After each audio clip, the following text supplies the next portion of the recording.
JOBLO.com. Your favorite. Yes. Jason, you look like you're having the time of your life during this movie, and just playing the character in general. I mean, does it take a lot to get you in the zone as Arthur, or are you kind of already there? I think I'm pretty there. The character's not too far off of who I am, so. But I think that was been encouraged by Zach from the get-go, and then obviously make it a little even more fun with James. This is a character you kind of own now. I mean, you're Arthur Curry. I'm wondering what kind of input you have in terms of, like, you know, how he might react to a situation or something he might say.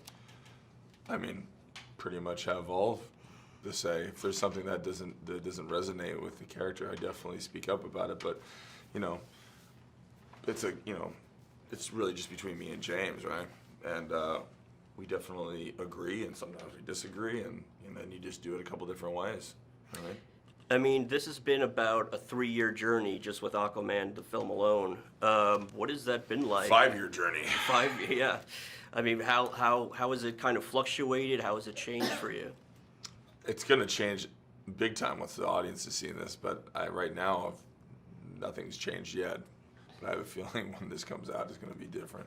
What are your favorite scenes to do? I mean, do you like the green screen stuff where you're kind of, I'm sure they got you on a harness much of the time, or is it some more of the practical effects? I like more practical, yeah, for sure. What about like the Sicily scene, the Italy sequence? That's fun, man. That's amazing. Yeah, I mean, you know, having that part where I get shot in the back and, you know, you're just acting that you got a harpoon in your back and you're like acting that, and then you pull him in, and it's cool because you got your stunt double, or your stuntman flying towards you, and you have to do that, and he goes flying, and that's fun. What does it mean to you to deliver a movie to the hardcore fans of the DC universe, and even to some of the people who are, you know, still doubters? It's gonna be an honor. I mean, it's the first time we've ever had like a mixed race superhero, and I'm excited to see how that resonates with the rest of the world, so we'll see. You guy who reads like the websites, the message boards, and that kind of stuff, or do you? I definitely stay away from that. Right. I don't like to read anything positive, or definitely don't like to read shit negative. So I think it's just it's best just to do my job the best I can do it, and pray that I'm not interested in pissing off a bunch of people that are Aquaman fans, and you know, the truth of it is, I feel like we haven't even got to the real king yet. You know, it's just the last frames of it. This is a whole big, beautiful world to continue on to. So that's true. And what would you like to see next for Arthur? Well, we'll definitely be doing some family time now that we got mom and dad back together. So I think it should probably start there. So before appearing as Mera in Justice League, was this a genre that you were interested in getting into, or was it really this particular character that interested you more? No, to be honest, I was very unfamiliar with this whole world, the whole superhero genre, comic book world. I was very unfamiliar, and that unfamiliarity is what kind of caused, or was the source of my trepidation when I first heard that this was a thing, that this was a possibility, and because it didn't feel like it was. Well, with my limited understanding, I had a vague idea of this representation of women that appeared to be reduced to, you know, some two-dimensional kind of objectified damsel in distress that was, you know, more of an object of conquering than, you know, than kind of in line with the mission at hand, if you will. And I didn't see myself, well, I didn't see that representation as necessarily aligned with anything I stand for or am interested in. And I was happily surprised to hear from Zack Snyder, who directed Justice League, and I was speaking to him about this role that would introduce my character into the world. And he told me, you know, I was happily surprised to hear him say, no, not this character. That's not her. She's no damsel. She's a kick-ass warrior. She's a warrior queen who's a badass superhero in her own right. And I was like, okay, sure.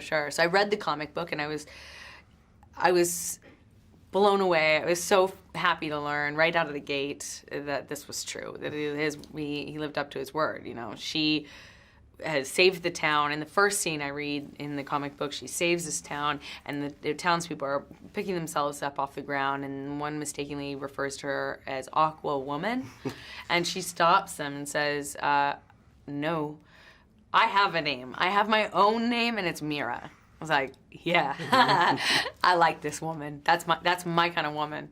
So I took on the role of Mera, this powerful, fierce, kick-ass, badass warrior princess that's about to inherit the position of Queen of Atlantis, and she's determined and strong, and she's got willpower and wit, and she doesn't take anyone's shit. And I loved that about her, and I thought she was a perfect complement to how we meet Arthur at the beginning, and the perfect partner. And you know, she's a formidable partner in her own right, and the perfect partner for him as they undergo this journey of really making him Aquaman. Is it a character that you'd like to continue playing, perhaps a solo adventure? Hell yeah. Let's do a Mera spinoff. I'm putting it out there. Jason seems like such a great guy and a very easy rapport between you two. Oh, yeah. What's the dynamic like there? He's great. We're buds. We've developed a great rapport. You can kind of see a lot of that, I think, in the movie, in our dynamic, echoes a little bit of that sentiment. You know, here he is stealing my books on set, or ripping the last few pages out, and I'm throwing things at him, telling him to be quiet. I mean, you can't read or whatever. He's great, though. He's got this infectious energy. He's a big kid. And he's a big, giant kid. So, Patrick, there's a certain cool factor to playing the villain in a superhero movie like this. And I'm curious about your conversations with James in terms of, you know, how far over the top do we take him? Do we chew the scenery, or do we rein it in? You know, that kind of thing. You seen my outfits? Yeah, oh yeah. Those are a little over the top. We chew it. I think you have to. I think what's fun to me and what's interesting about Orm is when you start from a very real place, a very, very human place, and I say that as an Atlantean, of being this eco-warrior. When you start from that place, you can go as far as you want. And I think it just becomes the medium. You just have to rise to the occasion of the medium. You know what I mean? And maybe that's, you know, I remember doing a lot of theater early on in college, and whether you were being a clown, literally a clown, like doing mask work, this is called a bozo mask. It's true. I haven't talked about this all day, guys. A bozo mask, or whether you're doing Greek tragedy, you have to make those emotions real for that medium. So so by the time you get to Ocean Master and you are filling that costume, it is very real to him. And so you hope the audience is still with you by that point, but there is no end to the amount of grandiose acting that you can do. I don't run from the melodrama. Yeah. I think it's great. That's fun, and it suits the movie and the role. Of course, go for it. To get a little geeky, I mean, did you do like a deep dive into the comics, or was that a requirement? Oh, yeah. I don't know if it's a requirement. I mean, talk to some of the other actors. I won't call them out, but I would reference things that they wouldn't get. Just saying that. No, yeah. I mean, you have to do what's helpful. And you know, it doesn't no good to say I've read every comic if you're not understanding why you're reading them. I mean, unless you just like comics, which is fine. But once I zeroed in on New 52, then I read all those different storylines, because I thought that would sort of influence, even visually, whether it was closest maybe being like Throne of Atlantis, but there were also ones where, even not by Jeff Johns and that crew, where it's where Orm takes Arthur's costume. And that was part of the visual for me. It sort of backed up my theory of wanting Orm to just give a little nod to the classic Aquaman and you know, make him blonde, make him different, because he couldn't be the same as he was in the comic. He just couldn't. It would look foolish to have a real dark and brooding Orm next to Jason Momoa. There's just two, you know, dark people. It just would look silly. So that informed it. And you know, I assume there's plenty of green screen, blue screen work in this, and Oh, yeah. you have the theater background. Does that kind of help in those situations? 100%, 100%. I remember early on when the Star Wars prequels came out, and I would watch these interviews and these behind the scenes stuff, and they were just in like green screen. I kept thinking, oh my God, that must be so terrible to shoot. And then 10, 15, 20 years later, whatever it is, I find myself with Willem Dafoe doing the same thing and actually finding it incredibly rewarding because it felt like, maybe it's because I'm with Willem Dafoe, but you just feel like these weird avant-garde theater. It felt like black box theater because you have nothing. You only have each other. And it made you concentrate on the scene. And if the scene didn't work, you saw it because it didn't feel right because it's just two actors, you know. So that actually really zeroed it in on what story do we need to tell. So we loved it. I mean, once you get past the numbness of the harness, it was really, really fun. A lot of times you play a villain in a superhero movie, they don't have the stakes that this guy does. Yeah. Talk about playing this character and having that kind of bond Yeah. that this guy does and the reasons he has. Yeah, you know, it's really a treat to be able to play a character in a universe like this where the scale is going to be epic and everything is done on an epic proportion. It's always useful and helpful if you can root whatever you're doing in something that's simple and something that's real, you know.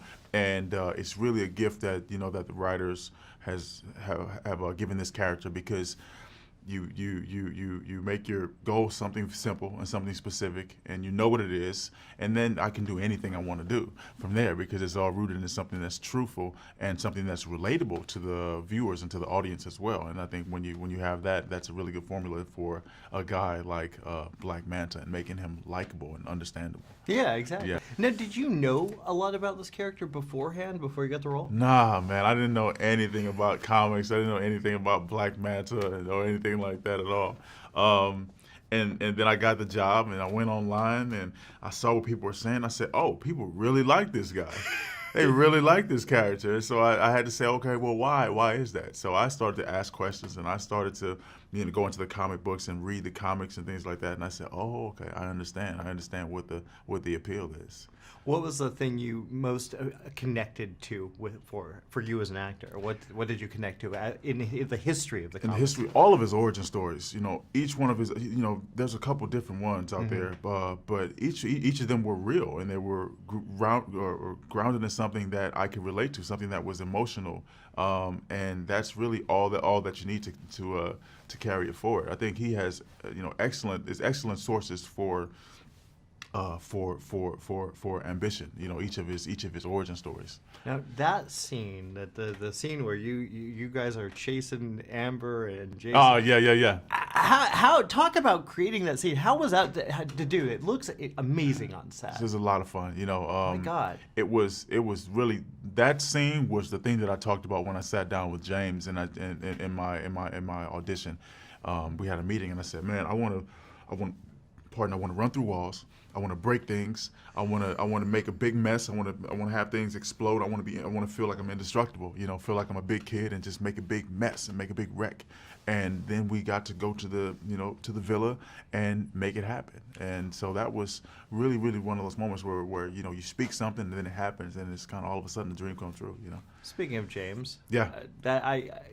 He's a great guy. Yeah. Obviously. Infectious. Yeah. What was it like to work with him? What was it like to work on this project? Yeah, James's vision is so clear, and James's excitement was infectious, and he almost couldn't stay in his seat when he's talking about the movie and he's talking about the character, and so you really just have to lean forward and say, you know what, I'm gonna come to the level that you're operating on so that we can make this thing happen. So it was really an exercise in trust and imagination and really leaning forward and seeing how we can make something that was really cool and awesome. James, you've been working on this movie for over 3 years now, and it's got to feel gratifying to see it finally come together. I'm wondering how the project has sort of changed in terms of story and scope over that time. You know what? The movie I wanted to make day one has not changed that much at all. You know, with the final sort of product.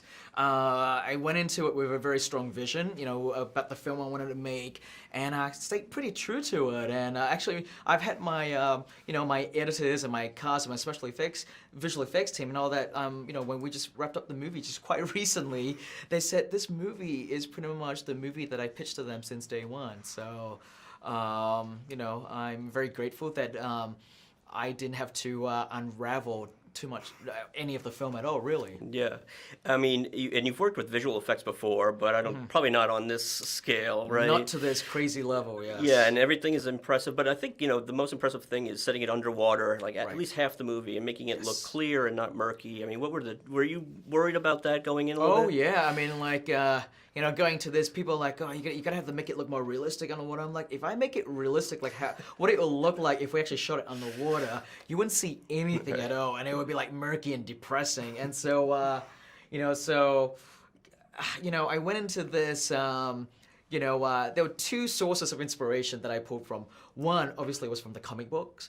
I pulled from a lot of that, and you know, be very heavily inspired by that. And the other source that I pulled from was watching a lot of nature documentary, and just seeing underwater photography and seeing how beautiful and clear they can be. And so I just applied that to this film, and we kind of joke that down in Atlantis they have amazing filtration, so everything's really crystal clean. And but that doesn't mean that toxic from the world above and pollution isn't getting down to them, and that's what's driving Aura mad.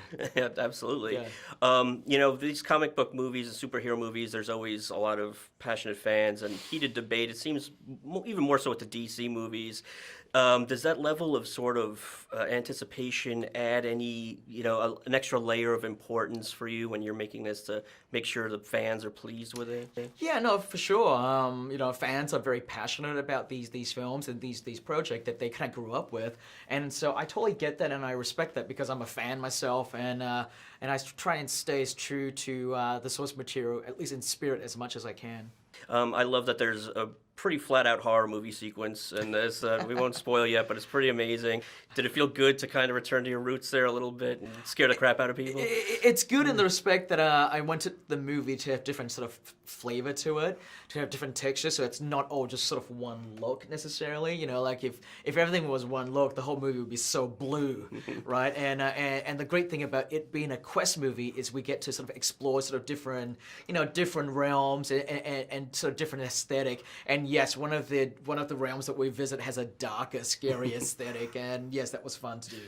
You know, I'm curious if after doing a movie that it's just gigantic in scale, if you're tempted to kind of go back and do a nice little horror movie that's like $10 million or something. I do actually.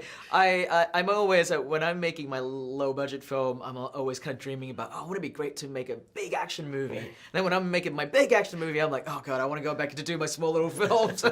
So I'm always of two different mindsets, depending on what the film I'm doing.